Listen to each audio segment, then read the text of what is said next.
Aí, meu fera, meu amado aprovado, meu querido aluno, como eu havia prometido para vocês, eu estou voltando aqui com o gráfico de relação de número de prótons e número de nêutrons. Vou lembrar a você o que é que esse gráfico representa.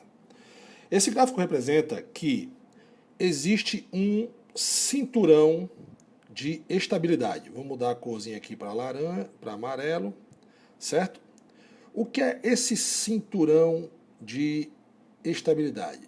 Esse cinturão de estabilidade é a região onde os átomos vão procurar entrar para ficar estáveis. É nessa região amarela que eu fiz onde a proporção nêutrons e prótons confere estabilidade ao átomo. Então eu tenho uma região aqui em cima,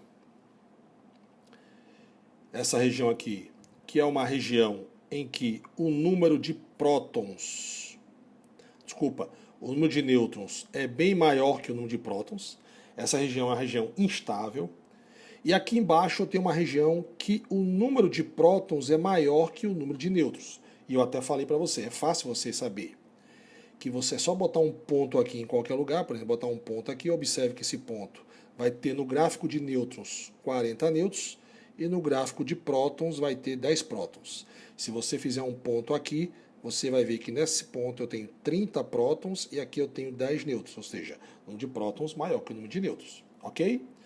E que você observa também nesse gráfico que ele aumenta o número de nêutrons, aumenta em relação ao número de prótons, que seria essa... Deixa eu diminuir aqui, que está muito largo. Aqui.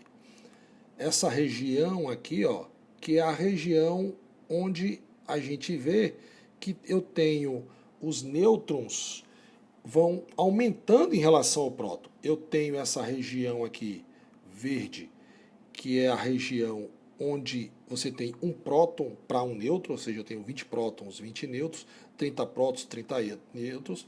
Você vê também que no início, em átomos menores, eles são estáveis quando um próton está para um nêutron, né? E a partir do número atômico, basicamente 20, a quantidade de nêutrons vai aumentando em relação ao número de prótons para manter a estabilidade, certo? Só que se essa quantidade de nêutrons, a gente já viu nessas aulas para trás, for muita, aí o átomo vai ficar instável. Também, se for pouco, o átomo também vai estável. Então ele procura entrar aonde?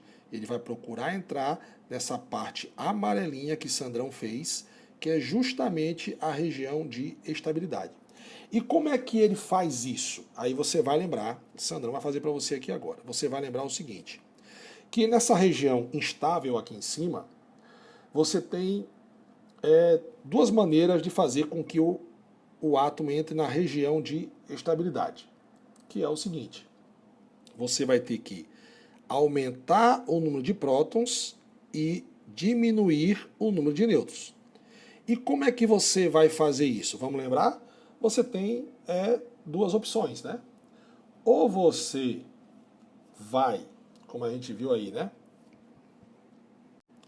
Ou você vai não, na verdade, você vai ter que emitir, você vai ter que emitir uma partícula beta, porque a partícula beta, quando ela é emitida, ela aumenta o número de prótons e diminui o número de nêutrons. Lembre-se que o nêutron se transforma em um próton quando emite uma partícula beta. E aqui na região de baixo, a sua intenção é o quê? É diminuir o número de prótons e aumentar o número de nêutrons. E aí o que é que você vai fazer? Agora aqui sim, aqui você tem duas opções. Ou você vai emitir um positron, ele vai emitir um positron, né? Ou você vai fazer uma captura da camada K, porque todos dois, você vai lembrar nas nossas aulas para trás aí, todos dois, eles transformam um próton em um nêutron, certo?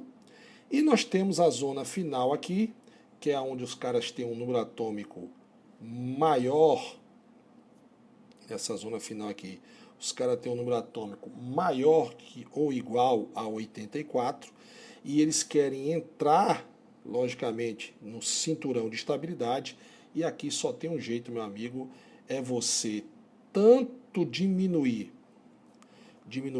o número de prótons quanto diminuir o número de nêutrons. Então você tem que emitir uma partícula alfa, certo? Que alfa tem 2 prótons e 2 nêutrons. Era essa revisão que eu queria dar para você, né? Que aqui está além do cinturão, deixa eu mudar de cor, além do cinturão de estabilidade. Beleza? Então, se você tem um número de prótons maior que o número de nêutrons e o cara é instável, ele vai emitir uma partícula beta para entrar no cinturão de estabilidade. Se o átomo instável ele tem mais prótons que nêutrons, ele vai emitir ou um positron ou uma captura da camada K para entrar no cinturão de estabilidade. E se o cara tem um número atômico maior que 84 e quer entrar no cinturão de estabilidade, ele vai ter que diminuir o seu número de prótons e o seu número de nêutrons, e para isso ele vai ter que emitir uma partícula alfa. Bacana? Era esse o aprofundamento que eu queria fazer para vocês aí, ok? Vamos continuar e vamos para a próxima aula. Não sai não.